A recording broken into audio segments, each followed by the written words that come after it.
50년 된 산삼, 100년 된 산삼, 300년 된 산삼 전부 가짜입니다.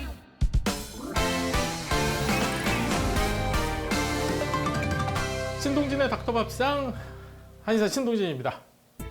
오늘은 여러분들에게 아주 재미있는 제목을 벌써 다 보셨겠네. 맞습니다. 100년 된 산삼은 가짜입니다. 제가 전화 한 통을 받았습니다. 50년이 된 산삼을 좋은 놈을 2뿌리를 캤다고 하는데 먹어도 될까요? 이렇게 이제 문의를 주셨어요. 2뿌리 1,000만 원. 대단하죠. 야, 산삼 가격이 2뿌리에 1,000만 원입니다. 그럼 100년 된 산삼은 얼마나 비싸다는 얘기일까요? 산삼은 어디서 살까요?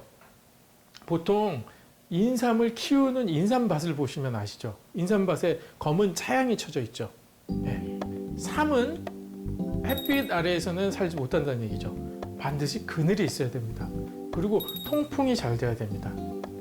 우리나라에 저 깊은 산중에 들어가면 당연히 산림이 우거져 있고 그 아래 그늘이 있고 공기가 잘 통하고 습도도 잘 형성되어 있는 곳에서 신만이가 산삼을 발견하고 소리를 치겠죠. 신봤다라고. 근데 우리나라에 산이 그렇게 울창했을까요? 50년 전에, 100년 전에, 300년 전에. 아닙니다. 지금은 우리나라가 진짜 녹화 사업이 잘 돼서 산림이 우거진 산을 가지고 있어요. 근데 50년 전 지금 거슬러 가 보면 1970년대죠. 70년대에 산림 녹화 사업이 시작이 됩니다. 그러면 100년 후로 거슬러 가보자고요. 그럼 1920년대입니다. 1920년대에는 산이 지금만큼 울창했을까요? 더군다나 1920년대를 지나서 6.25 전쟁이 일어난 그 당시를 생각해 보세요. 산에 폭탄이 떨어지고 포탄이 터지면서 산불이 납니다. 우리나라 역사 중에 산림이 가장 빈곤했을 때, 그러니까 민둥산밖에 없었을 때는 1950년대입니다.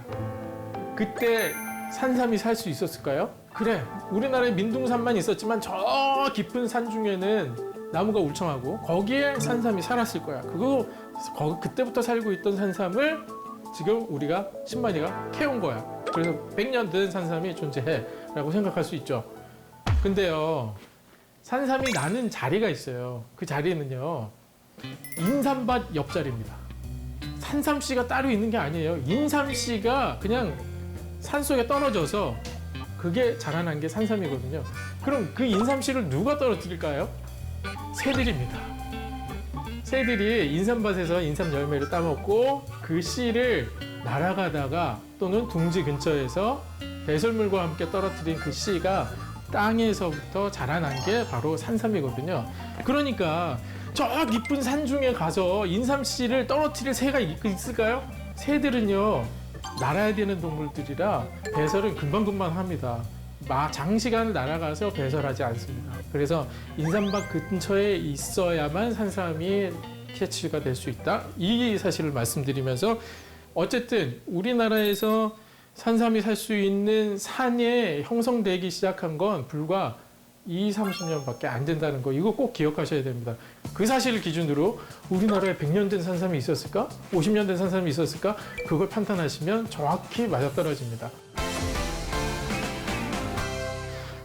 제가 앞에 가지고 나온 게 있습니다. 한번 풀어서 여러분들에게 보여드리겠습니다.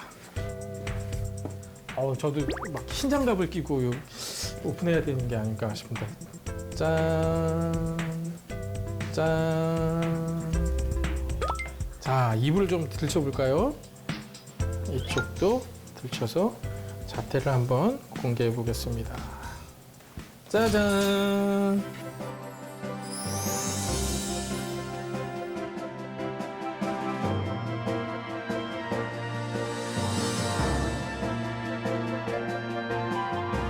지금 여러분들께 보여드리는 요 삼은 산양산삼입니다. 산에서 키운 산삼.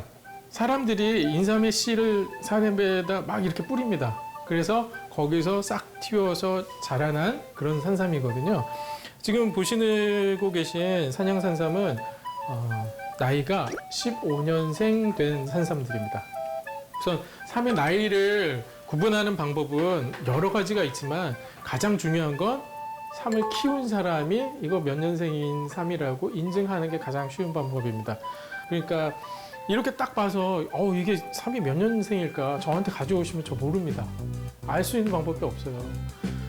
가장 그래도 근접하는 방법은 이 뇌두를 보고 알 수 있는 방법인데 우선 뇌두가 긴 건 얘는 오래된 게 거의 확실합니다. 근데 뇌두가 짧다고 해서 이게 오래되지 않은 삼이라고 100% 확신할 방법이 없는 거예요. 그래서 혹시라도 산양산삼을 구하시게 되면 뇌두가 가장 긴 것들 구하시면 틀림없으실 겁니다. 삼을 드시는 방법은 흐르는 물에 부드러운 소를 가지고 구석구석 잘 씻어서 흙을 제거를 하고 뇌두 부분은 제거를 합니다. 이 뇌두 부분을 드시면 두통이 생기는 경우들이 있습니다. 그래서 뇌두는 제거를 하고 이 삼을 통째로 야금야금 씹어 드십니다. 언제? 저녁 식사 후에 주무시기 전 공복 그 시점에 한 뿌리 통째로 씹어 드십니다. 성인의 경우에. 근데 이거 도대체 몇 뿌리 먹어야 됩니까? 기준은 만약 40대 분이라고 하면 4뿌리를 드시는 거예요. 하루에 한 뿌리씩. 매일 저녁 한 뿌리씩 드시면 4일 동안 드시겠죠. 그렇게 4뿌리를 드시는 게 방법이고요. 마찬가지로 50대다 그러면 5뿌리를 저녁에 한 번씩 5일 동안 계속 드시는 거예요. 근데 씹어 드실 때 우걱우걱 막 삼켜 드시는 게 아니라 야금야금 조곤조곤 씹어서 드시는데 한 10분 정도 넘게 씹어서 드시면 됩니다. 그렇게 해서 드시게 되면 우선은 가장 큰 효과는 기력을 보충하는 데 아주 좋고요. 또 하나는 산삼은 면역력의 유체입니다. 면역력 증강하시기 위해서는 꼭 이 산삼을 드셔야 됩니다. 근데 변비도 있고 열도 많다 이런 분들은 삼이 잘 안 맞을 가능성이 조금 있습니다. 그런 분들은 산양산삼 복용에 조금 주의해 주시면 되고요.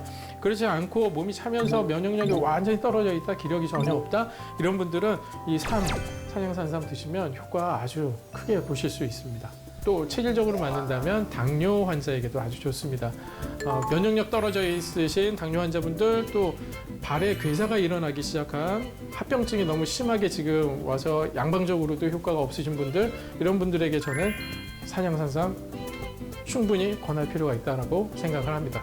현명하게 선택하셔서 건강 지키시기 바랍니다.